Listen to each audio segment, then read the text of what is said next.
Graça e paz, igreja. Amém?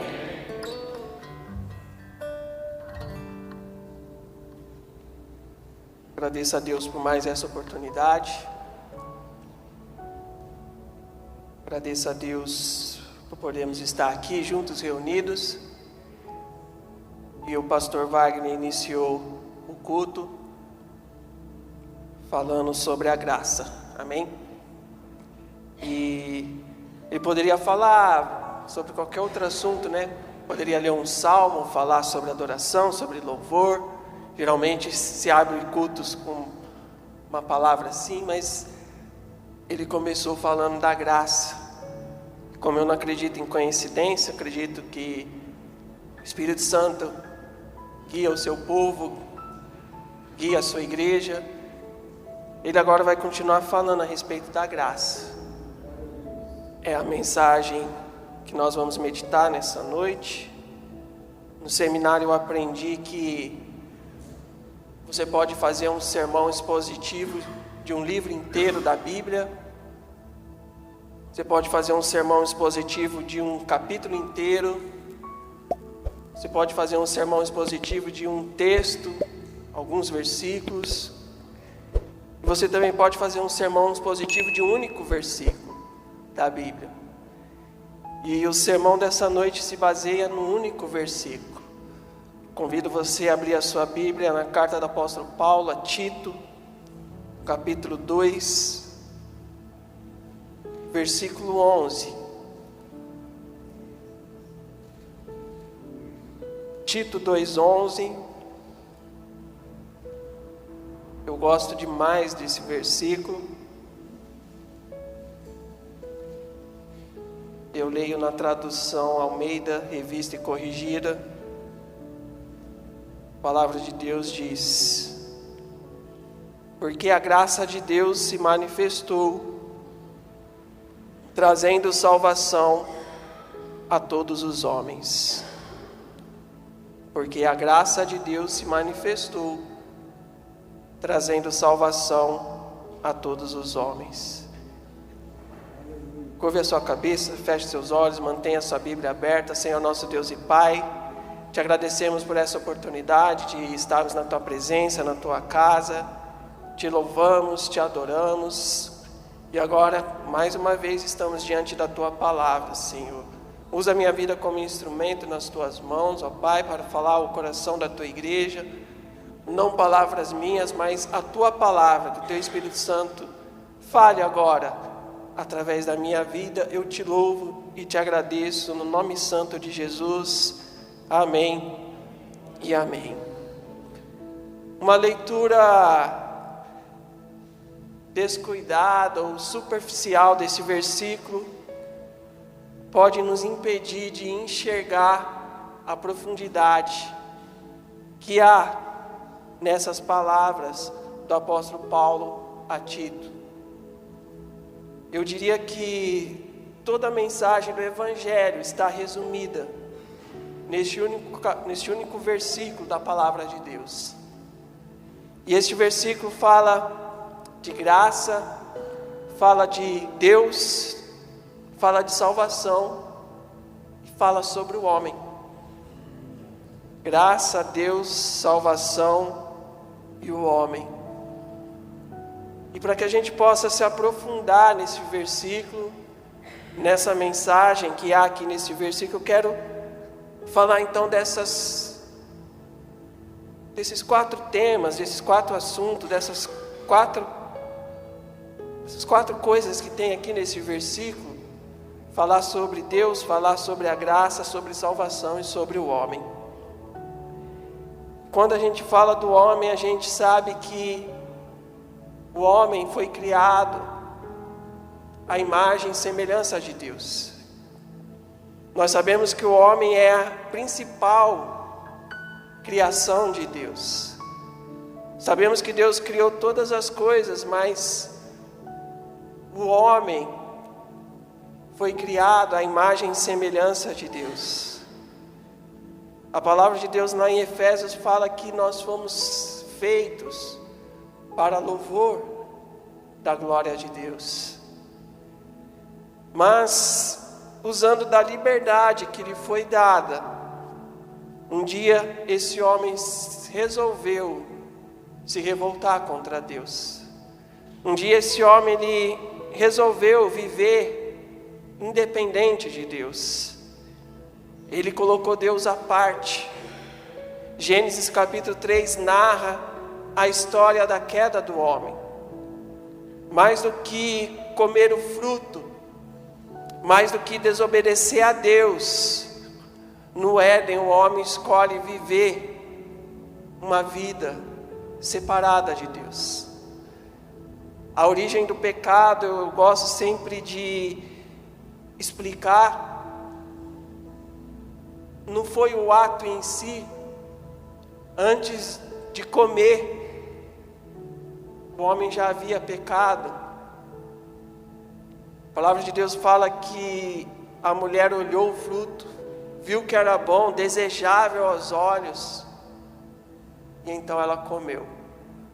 O pecado nada mais é do que a autossuficiência humana em relação a Deus.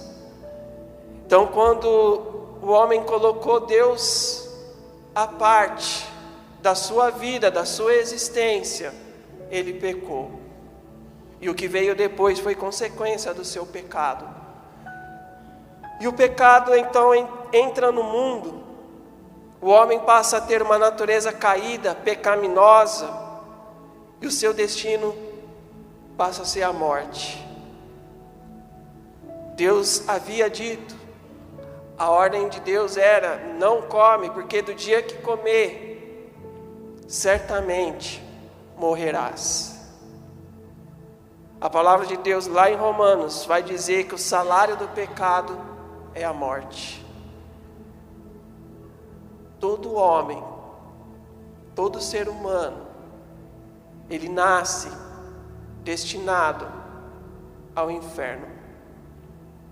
Esse é o destino da raça humana. A nossa natureza pecaminosa, a nossa escolha em vivermos uma vida separada de Deus, nos condenou a esse destino, a morte eterna, a separação de Deus. Então o homem ele passa a necessitar de algo, qual chamamos salvação.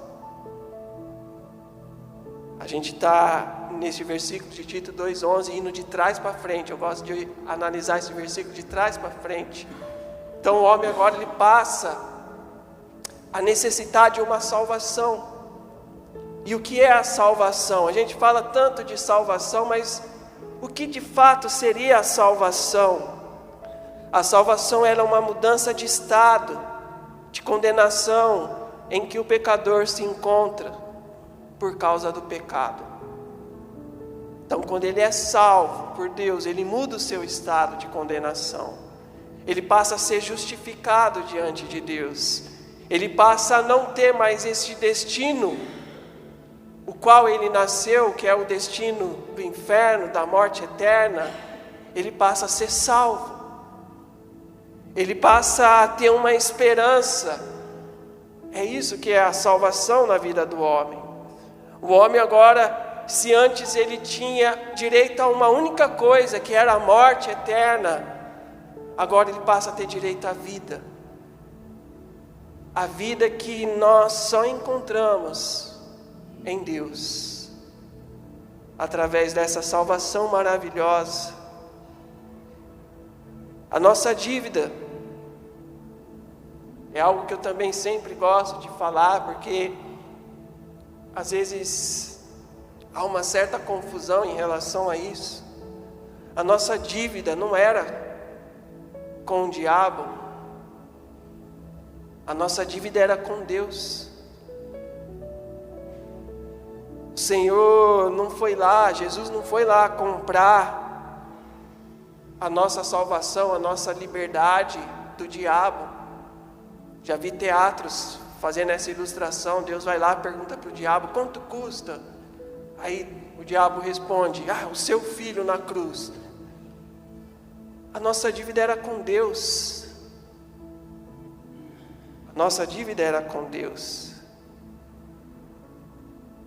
Romanos mostra que o pecado tornou o homem inimigo de Deus.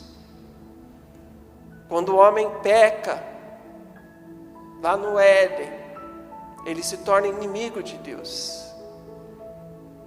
E tem gente que tem medo do diabo, tem gente que tem medo de um governo corrupto, de um governo perseguidor.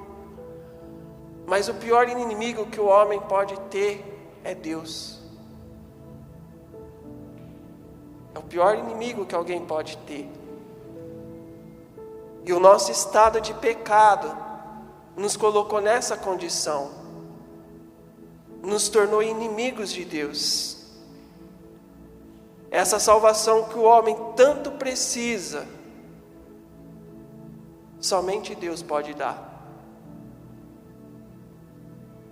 Somente Deus pode dar. Se essa dívida era com Deus, somente Deus pode perdoar. E agora eu quero então falar um pouquinho de quem é esse Deus. Quem é Deus? Qualquer definição, isso tem que ficar bem claro.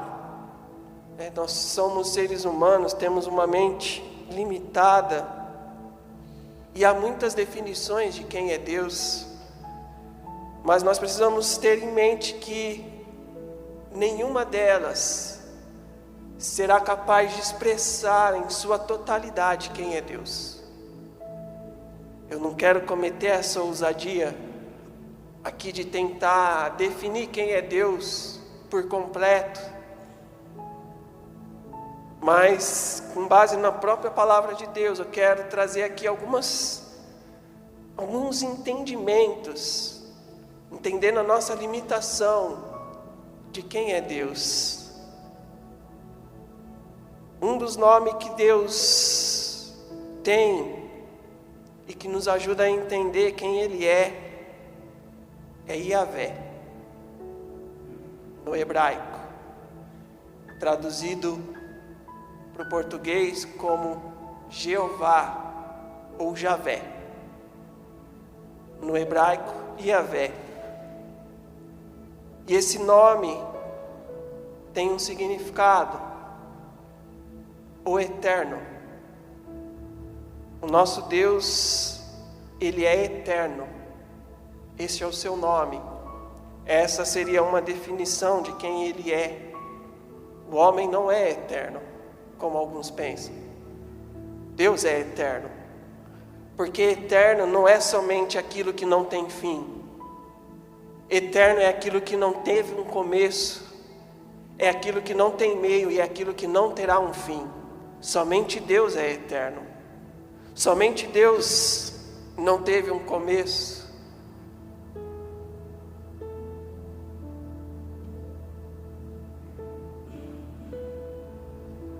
Deus, Ele não se limita, esse Deus que é eterno, Ele não se limita ao espaço, e Ele não se limita ao tempo.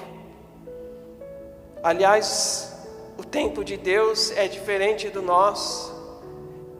Os irmãos que vêm aqui de sexta-feira já ouviram essa explicação, mas eu vou dizer de novo. Existem duas palavras gregas para se referir ao tempo na Bíblia. A primeira palavra mais conhecida é o cronos, que vem de cronologia, de tempo marcado. Esse é o tempo em que nós estamos. O homem está preso ao cronos. Nós nos tornamos escravos deste tempo. A vida tem passado cada vez mais rápido, os dias cada vez mais rápidos, a nossa vida toda agitada, governada por vezes por este tempo, por este cronos. Mas há outra palavra na Bíblia, no Novo Testamento, no grego, para se referir ao tempo, que é kairos, o tempo de Deus. É esse o tempo em que Deus está. É esse tempo em que Deus habita, existe, o Kairos não tem limite, não é marcado, é o tempo de Deus. A limitada mente humana é incapaz de compreender quem Deus é em sua totalidade, e talvez a passagem bíblica que melhor expressa este fato é Oséias 6:3, que diz: conheçamos e prossigamos em conhecer ao Senhor. Aquele que verdadeiramente se dispuserem em buscar conhecer este Deus, deve saber que essa vai ser uma busca constante, porque o nosso Deus é um Deus eterno, e é por isso que o profeta Oséias diz: conheçamos e prossigamos em conhecer ao Senhor. É uma busca sem fim, é uma busca eterna. Ser eterno também significa ser suficiente em si mesmo, além de não estar preso ao tempo, além de não se limitar ao espaço. O nosso Deus eterno, Ele é suficiente em si mesmo. Um ser que não ocupa o espaço, um ser que não se limita ao tempo, é um ser suficiente em si mesmo. Deus, Ele não precisa de nada e de ninguém. Deus não precisa de nada e de ninguém. Não precisa de nós, não precisa de mim, não precisa de você. Ele é Deus, Ele é suficiente em si mesmo. E eu quero falar de duas características ainda deste Deus. Ele também é chamado de Criador.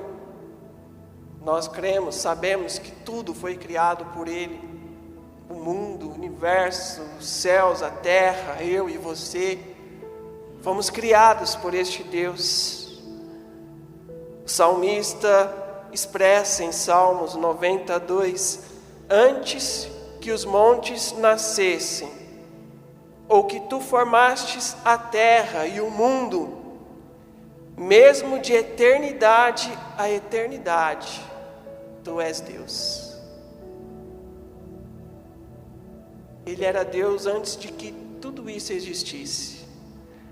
Antes de que eu e você existisse, Ele era Deus, Ele era eterno, Ele era suficiente. Há ainda uma outra característica deste Deus: Ele é chamado de amor. Deus é amor. 1 João 4,16 fala o seguinte: e nós conhecemos e cremos no amor que Deus nos tem. Deus é amor, e quem está em amor está em Deus e Deus nele. É interessante que João está falando, está aqui declarando: Deus, Ele não tem amor. Deus é amor, é diferente. Está na sua essência, está naquilo que Ele é. Ele é amor. Então eu estava pensando, se Deus Ele é suficiente em si mesmo, a única explicação que eu consigo encontrar para um Deus que cria todas as coisas, que cria o homem, é que Deus faz tudo isso porque Ele é amor. Deus, Ele decide dividir a sua existência conosco. Deus decide dividir a sua eternidade conosco. Ele invade o nosso Cronos. Aliás, Ele cria o nosso Cronos. Ele sai do Kairos, da eternidade, se limita na forma de servo e habita entre nós. A única explicação que eu encontro para que Deus crie eu e você é que Ele nos ama. Ele não estava lá no céu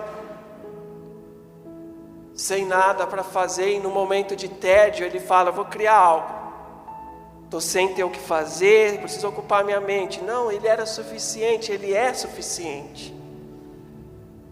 Ele cria eu e você porque Ele nos ama. Deus então, em um gesto de amor, cria todas as coisas, cria o homem, mas este cai, se volta contra o Criador e decide viver uma vida separada de Deus. Só que não existe vida fora de Deus. Não existe vida sem Deus. Existem pessoas respirando. Existem pessoas que acham que estão vivendo. Mas não existe vida fora de Deus. O homem, ele cria um problema que agora ele mesmo não consegue resolver sozinho. O homem precisa de salvação, mas ele não consegue salvar a si mesmo. A reconciliação parte do próprio Deus. O desejo de se reconciliar com o homem parte do próprio Deus. É Deus quem decide se reconciliar, e a resposta que Deus dá ao homem chama-se graça. Aliás, era o título da mensagem que eu sempre esqueço de falar. A resposta de Deus é o título da mensagem. E a resposta de Deus para o homem chama-se graça. A graça, cuja definição mais simples é favor imerecido, é, na verdade, a resposta que Deus dá para o homem. Se é verdade que o salário do pecado é a morte, o mesmo versículo lá em Romanos 6, 23 diz: mas o dom gratuito de Deus é a vida eterna. O salário do pecado é a morte, mas o dom gratuito de Deus é a vida eterna. Deus, ele resolve o problema que o próprio homem criou. Ele responde a isso com a sua graça, com o seu amor, com a sua infinita misericórdia. A graça de Deus se revela ao mundo através do seu Filho Jesus Cristo. A palavra de Deus lá em Colossenses 1, capítulo 13 ao 14, diz o seguinte: Ele nos libertou do império das trevas. Ele Deus, tá? Ele nos libertou do império das trevas e nos transportou para o reino do seu Filho, do seu amor, no qual temos redenção e a remissão dos nossos pecados. É o próprio Deus quem resolve o nosso problema. E Ele nos transporta das trevas para o reino do seu Filho, do seu amor, fazendo a reconciliação dos nossos pecados. Esse é o Deus maravilhoso a qual nós servimos. Esse é o Deus maravilhoso em quem cremos. A palavra de Deus também fala: sendo justificados pela fé, temos paz com Deus por nosso Senhor Jesus Cristo. Se é verdade que o pecado nos tornou inimigos de Deus, é verdade que a sua graça, a qual alcançamos pela fé, nos justifica diante dele, fazendo com que nós tenhamos paz com Deus por meio do nosso Senhor Jesus Cristo.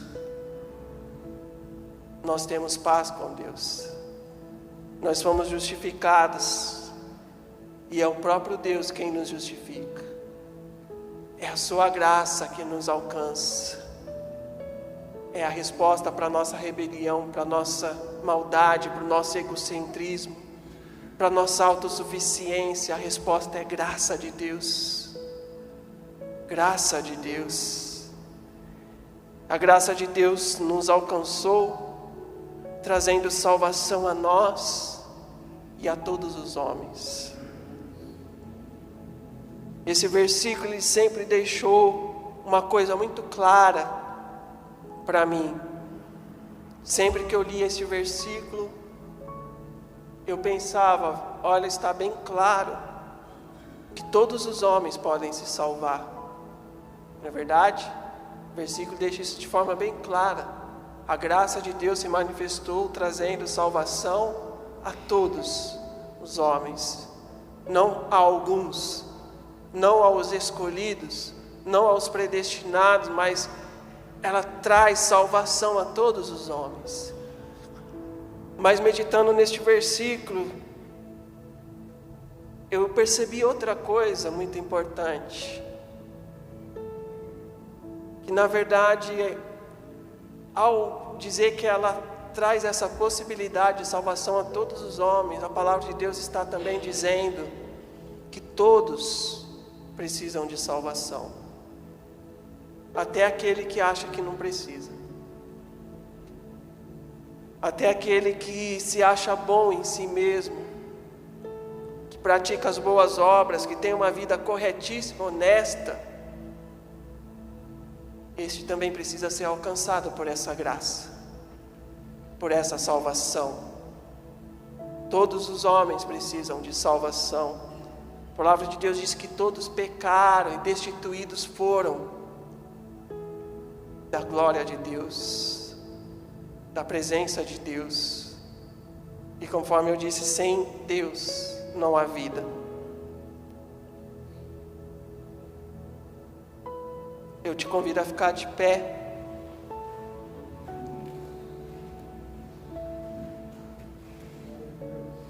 Talvez você esteja aí pensando, bom, eu já fui alcançado por essa graça, eu já tenho essa salvação. Será que o André vai fazer um apelo para alguém que quer aceitar essa graça, essa salvação? Eu não conheço todos aqui, mas eu creio que todos já foram alcançados por essa graça. E mesmo que não tenha sido, hoje pode ser. E lembrando que essa graça é a resposta de Deus para o homem, para o maior problema que o homem, ele mesmo criou, foi o pecado, a rebelião. A graça é a resposta de Deus.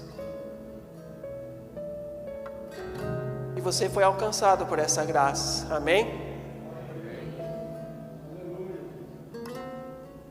Então agora eu quero te fazer uma outra pergunta. Se a graça de Deus é a resposta para o homem, quero te perguntar como você vai responder a essa graça. Ou como você tem respondido a essa graça. Como eu tenho respondido a essa graça. Como nós temos respondido a essa graça.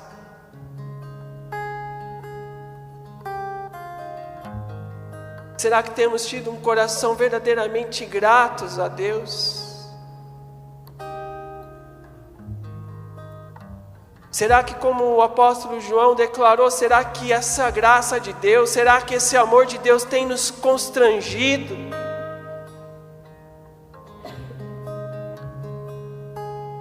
Ou temos vivido uma vida à parte dessa graça, sem considerá-la?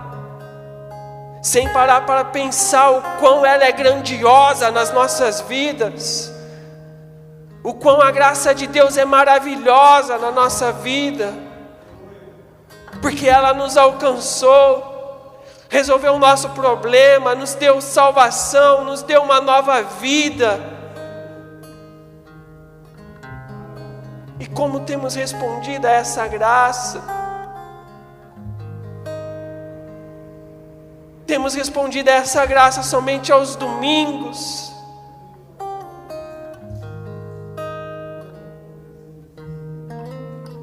Somente no momento de prestar o culto ao Senhor.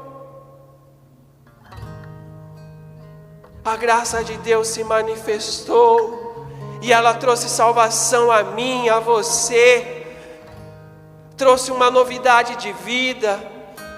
Trouxe esperança de uma vida eterna ao lado do Senhor. Que nós possamos responder a essa graça diariamente, buscando conhecer e conhecer mais e mais desse Deus maravilhoso, que divide a sua existência, que divide a sua eternidade conosco, que responde à nossa maldade, ao nosso pecado, à nossa autossuficiência, nos oferecendo essa graça maravilhosa, que nos traz de volta para Ele, que nos traz de volta para perto dEle, nos traz de volta à vida.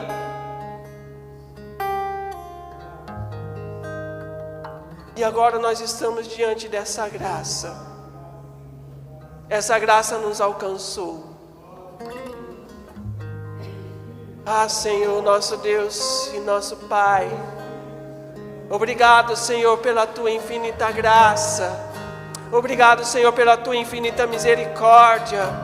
Obrigado, Senhor, pelo Teu amor que nos constrange, que nos alcançou. Obrigado, Senhor. Obrigado pela salvação. Obrigado pela vida. Muitos são os motivos, ó Deus, para te agradecer, para glorificar, exaltar o Teu santo nome. O Senhor nos alcançou, a Tua graça nos alcançou, e nós somos gratos a isso, Deus.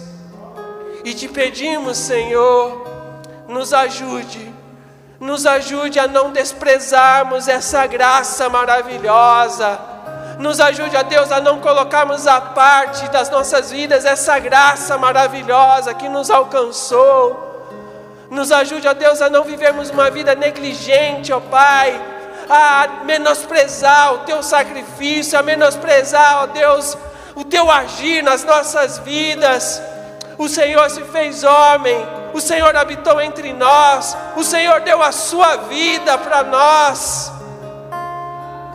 Ah, Senhor, nos ajude, que a Sua graça seja abundante em nossa vida e nos constrange a responder a essa graça com amor, com gratidão, com obediência à Tua palavra. Espírito Santo de Deus, inunde as nossas vidas e nos ajude a compreender o quão grande, quão maravilhosa é a graça de Deus nas nossas vidas e que precisamos responder a essa graça. Nós te agradecemos, Senhor, no nome santo de Jesus. Amém e amém. Fique com essa palavra no nome santo de Jesus. Glória a Deus. Aleluia, glória a Jesus. É isso, meus amados, só pela graça, só a graça de Jesus é que salva e liberta o pecador.